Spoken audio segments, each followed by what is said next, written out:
नमस्कार। आज हम एक बहुत ही दिलचस्प प्राचीन कथा पर बात करने वाले हैं। हाँ बिल्कुल। राजा देवसेन और उन्मादिनी की कहानी। श्रावस्ती नगरी के राजा थे देवसेन। और उन्मादिनी एक मतलब सौदागर की बेटी। हाँ, एक बहुत अमीर सौदागर की बेटी। और उसका नाम उन्मादिनी। ये अपने आप में काफी कुछ कहता है ना? बिल्कुल। कहते हैं कि जो उसे देखता था वो उन्मत्त हो जाता था, मतलब सुध-बूध खो बैठता था। कमाल है। तो ये कहानी सिर्फ एक राजा और एक सुंदर स्त्री की नहीं है। नहीं, बिल्कुल नहीं। इसमें कर्तव्य है, इच्छा है, नैतिक दुविधाएं हैं। और कैसे एक फैसला या शायद एक झूठ सब कुछ बदल देता है। खासकर राजा देवसेन के नजरिए से देखेंगे इसे। हाँ, चलिए शुरू करते हैं। तो कहानी शुरू होती है उस अमीर सौदागर से, श्रावस्ती में रहता था। और उसकी बेटी उन्मादिनी, जिसकी सुंदरता की मतलब बहुत चर्चा थी। हाँ, अब सौदागर के मन में एक उलझन है।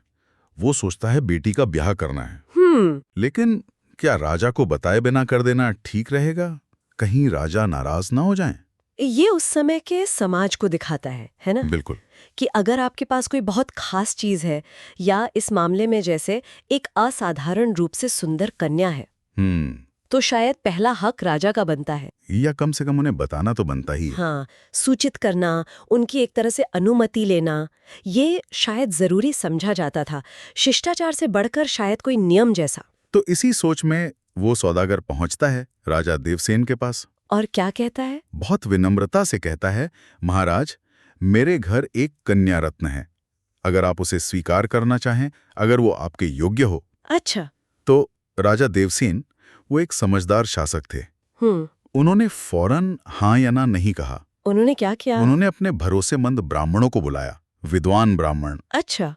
और उन्हें भेजा, कहा जाओ देखो, पता करो कि कन्या वाकई विवाह की योग्य है, शुभ लक्षणों वाली है। ये तो सामान्य प्रक्रिया लगती है। हाँ, लगती तो है, लेकिन यही कहानी में आता है एक बड़ा मोड़। क्या हुआ? वो ब्राह्मण जैसे ही उन्मादिनी को देखते हैं, हाँ। वो खुद ही उसकी सुंदरता पर मोहित हो जाते हैं। अरे, एकदम विचलित। अरे, मतलब सलाहकार खुद ही बहक गए? हाँ, और उनके मन में फिर एक अजीब सा ख्याल आता है। वो सोचते हैं क्या? कि अगर राजा ने इस लड़की से शादी कर ली तो वो तो बस इसी में खोए रहेंगे। अच्छा। राजकाज, शासन प्रशासन सब भूल जाएंगे, तो इससे राज्य का क्या भला होगा?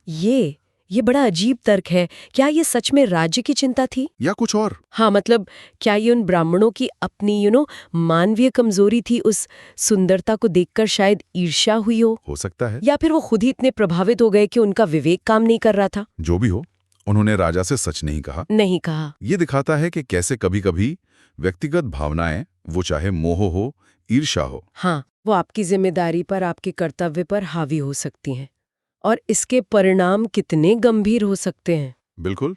वो लौटकर राजा के पास आए। और क्या बताया? ठीक उल्टी बात। कहा, महाराज, कन्या में शुभ लक्षण नहीं है, वो तो कुलक्षणा है। कुलक्षणा? सोचिए, कितना बड़ा झूठ। हाँ, बहुत बड़ा। और राजा देवसेन, उन्हें तो अपने सलाहकारों पर पूरा भरोसा था। जाहिर है। उन्होंने उनकी बात मान ली और उन्मादिनी के विवाह का प्रस्ताव ठुकरा दिया। उफ। अब सोचिए उस सौदागर पर क्या बीती होगी। अपमानित महसूस किया होगा। बिल्कुल। बहुत दुख भी हुआ होगा। तो दुखी होकर, निराश होकर उसने अपनी बेटी की शादी राजा के ही सेनापति से कर दी। देखिए कैसे एक झूठ ने, एक गलत सलाह ने पूरी कहानी बदल दी। हाँ, उन्मादिनी का भाग्य बदल गया। वो रानी बन सकती थी, पर अब सेनापति की पत्नी बनी। और राजा देवसेन के लिए भी अनजाने में एक मुश्किल खड़ी हो गई। हाँ, एक दुखद भविष्य की नींव रख दी गई, जिसका उन्हें उस वक्त अंदाजा भी नहीं था। नियति का खेल है ये तो। बिल्कुल। इसके बाद कुछ वक्त बीत जाता है शांति से। फिर एक दिन राजा देवसेन नगर में घूम रहे होते हैं। अच्छा। और संयोग से उसी रास्ते से गुजरते हैं जहां सेनापति का घर था। और उन्मादिनी उस वक्त अपने घर के मतलब ऊपर की मंजिल पर खिड़की में बैठी थी। और उसने राजा को आते देखा। और स्रोत कहता है कि उसने जानबूझकर अपना रूप राजा को दिखाया। जानबूझकर? अच्छा, शायद वो अपमान का बदला लेना चाहती थी, या बस दिखाना चाहती थी कि राजा ने क्या खोया। हो सकता है। जो भी हो, राजा की नजर उस पर पड़ी। और बस स्रोत कहता है कि वो विश्व वशीकरण औषधि जैसी थी। मतलब ऐसी दवा जो पूरी दुनिया को वश में कर ले? क्या उपमा है। हाँ, राजा उसे देखते ही मतलब सुध-बुध खो गए थे, तीव्र काम वेग से पीड़ित हो गए। ये वो क्षण है जहाँ सब कुछ टकराता है ना? बिल्कुल। एक तरफ वो बात जो उन्होंने सुनी थी, कन्या कुलक्षणा है, हाँ, अपने सबसे भरोसेमंद 2 लोगों से। और दूसरी तरफ वो सच्चाई जो उनकी आंखें देख रही थी, एक ऐसा रूप जिसने उन्हें पल में दीवाना बना दिया। ये विरोधाभास तो उन्हें अंदर तक हिला गया होगा। हाँ, और ये एहसास कि उनसे झूठ बोला गया था, उन्हें धोखा दिया गया था, और फिर जब राजा को पता चला कि ये कोई और नहीं बल्कि वही वैश्या कन्या है, जिसे उन्होंने ठुकरा दिया था, हाँ, जिसे कुलक्षणा समझकर मना कर दिया था, तो उनकी हालत और बिगड़ गई। उफ, वो गहरे काम ज्वर में पड़ गए।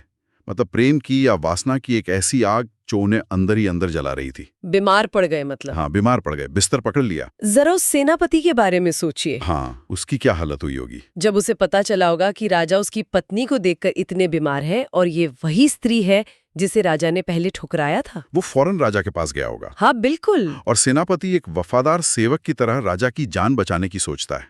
वो एक प्रस्ताव रखता है। क्या प्रस्ताव है? वो कहता है, महाराज सच पूछिए तो ये पहले आपको ही अर्पित की गई थी, है ना? तो तकनीकी रूप से देखा जाए तो ये आपकी ही दासी हुई, पराई स्त्री नहीं। अच्छा, ये तर्क दिया उसने। हाँ, और वो कहता है आप इसे स्वीकार कर लीजिए। एक तरीका भी सुझाता है। क्या? कहता है मैं उसे देव मंदिर में छोड़ आता हूँ, आप उसे वहां से ग्रहण कर लीजिएगा। मतलब एक तरह से सामाजिक लाज भी रह जाएगी और राजा की इच्छा भी पूरी हो जाएगी। बिल्कुल। सेनापति यहाँ मतलब एक प्रैक्टिकल हल निकालने की कोशिश कर रहा वो है। सही है। वो उस समय के शायद सामाजिक नैतिक तर्क का सहारा ले रहा है कि क्योंकि पहला प्रस्ताव राजा के लिए था, तो उसे परस्त्री मानना शायद ठीक ना हो। हाँ, ये राजा की जान बचाने और स्थिति को संभालने की कोशिश है, भले ये नैतिक रूप से थोड़ा ग्रे एरिया में हो। वो राजा को एक रास्ता दिखा रहा है, एक एस्केप रूट जिसे शायद उस समय के हिसाब से स्वीकार्य बनाया जा सकता था। लेकिन राजा देवसेन, यहाँ उनके चरित्र की परीक्षा होती है, असली परीक्षा। क्या करते हैं वो? वो अपनी जानलेवा इच्छा, उस पीड़ा के बावजूद सेनापति के इस प्रस्ताव को ठुकरा देते हैं। ठुकरा देते हैं। क्यों? उनका जवाब सुनने लायक। हाँ। वो कहते हैं, हाँ। अगर तुम उसे त्याग भी दोगे तो भी मैं पराई स्त्री को ग्रहण नहीं करूंगा। अरे। और आगे कहते हैं, अगर तुमने ऐसा किया तो तुम्हारा धर्म नष्ट होगा और मैं तुम्हें पत्नी को त्यागने के अपराध में दंड भी दूंगा। वाह, मतलब ये कहानी का चरम बिंदु है। बिल्कुल। राजा देवसेन अपनी इच्छा जो उन्हें भस्म कर रही है और अपने नैतिक सिद्धांत, जिसे यहाँ धर्म कहा गया है। हाँ, धर्म मतलब सिर्फ पूजा पाठ नहीं। नहीं, बिल्कुल नहीं। उनका नैतिक कोड, उनका कर्तव्य, उनके सिद्धांत, उनके बीच फंस गए हैं। हाँ। सेनापति ने तो एक आसान रास्ता दिखाया था, एक सेफ एग्जिट। लेकिन राजा ने उसे ठुकरा दिया। वो जानते हैं कि उन्मादिनी अब सेनापति की पत्नी है और उसे स्वीकार करना उनके धर्म के विरुद्ध है। हाँ। वो अपनी इच्छा पर अपने सिद्धांत को चुनते हैं, भली इसकी कीमत उनकी जान क्या ना हो। अद्भुत आत्मनियंत्रण है ये। या शायद इससे कोई हठधर्मिता भी कह सकता है, लेकिन ये उनके चरित्र की दृढ़ता को तो दिखाता ही है। उन्होंने सच में अपने सिद्धांत के लिए जान दे दी। राजा की इस अटल निश्चय के बाद, जैसा स्रोत में लिखा है, दरबार में एकदम सन्नाटा छा गया। किसी के पास कोई जवाब नहीं, कोई और उपाय नहीं। हाँ, और अंत में राजा देवसेन उसी असहनीय काम वेदना में प्राण त्याग देते। कितना दुखद अंत है। बहुत दुखद। लेकिन जैसा अक्सर होता है महान कहानियों के साथ, ये कहानी यहीं खत्म नहीं होती। अच्छा, इसका प्रभाव और आगे तक गया? हाँ, स्रोत बताते हैं कि बाद में इस कथा को एक उदाहरण की तरह इस्तेमाल किया गया। कैसे? कहाँ? एक और प्रसिद्ध कथा है राजा उदयन और वासवदत्ता की। उसके संदर्भ में रुमणवान नाम का एक पात्र है। वो योगंधरायण से कहता है। क्या कहता है? वो कहता है, सोचिए, जब देवसेन जैसे धैर्यवान विवेकी राजा भी उन्मादिनी के बिना मर गए, तो फिर वासवदत्ता के वियोग में राजा उदयन का क्या हाल होगा। अरे वाह, मतलब देवसेन की कहानी इतनी मार्मिक और शक्तिशाली मानी गई कि उसे प्रेम की तीव्रता और उसके विनाशकारी प्रभाव का एक स्टैंडर्ड, एक पैमाना बना दिया गया। हाँ, इस पर योगंधरायण एक अलग तर्क देते हैं। वो कहते हैं कि महान राजा अक्सर बड़े लक्ष्यों के लिए व्यक्तिगत दुख सहते हैं, जैसे भगवान राम ने सीता का वियोग सहा ताकि रावण का वध हो सके। हाँ। लेकिन रुमणवान इस पर भी जवाब देते हैं। वो कहते हैं कि राम तो देवता थे, उनका मन शायद असाधारण था, पर मनुष्य का हृदय इतना वियोग नहीं सह सकता। सही है। ये बहस भी दिलचस्प है।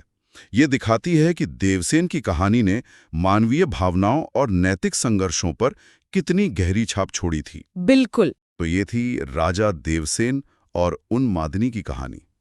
सौंदर्य का आकर्षण, एक घातक झूठ, एक खोया हुआ अवसर, तीव्र इच्छा की आग, नैतिक सिद्धांतों के साथ संघर्ष। और अंत में अपने उसूलों के लिए चुकाई गई सबसे बड़ी कीमत। इस पूरी कथा में जो एक केंद्रीय तनाव है वो राजा के अंदर ही है। हाँ, उनकी अपनी व्यक्तिगत इच्छा जो लगभग जानलेवा है, और उनका स्थापित नैतिक कोड, उनका धर्म, इनके बीच का संघर्ष। ये हमें सोचने पर मजबूर करती है कि कैसे एक छोटा सा झूठ, हाँ, जो शायद भरोसेमंद सलाहकार की ईर्ष्या या गलत फैसले से उपजा था, वो घटनाओं की एक पूरी विनाशकारी चेन शुरू कर सकता है। और सबसे महत्वपूर्ण बात ये दिखाती है कि सिद्धांतों पर टिके रहने की कीमत कभी-कभी कितनी भारी हो सकती है, यहाँ तक कि जीवन भी। और यहाँ एक सवाल छोड़ जाते हैं श्रोताओं के लिए सोचने को, हाँ, जरूर। कि क्या ब्राह्मणों की वो जो शुरुआती भविष्यवाणी थी, जो झूठ पर आधारित थी कि वो कुलक्षणा है, क्या वो अनजाने में उस असर के बारे में सही साबित हुई जो उन्मादनी का राजा पर पड़ा? अच्छा पॉइंट है। मतलब कारण भले ही गलत बताया, अशुभ लक्षण, हाँ, लेकिन नतीजा तो वही निकला ना जिसकी उन्हें आशंका थी, कि राजा राजकाज से विमुख हो जाएंगे। वो इतने व्याकुल हो गए कि अंत में जीवन ही समाप्त हो गया। तो ये कहानी अत्यधिक सौंदर्य की शक्ति या तीव्र इच्छा की शक्ति और व्यक्ति के कर्तव्य या सिद्धांतों के साथ उसके टकराव के बारे में क्या कहती है? इस पर सोचना वाकई दिलचस्प है। बहुत गहरा सवाल है ये।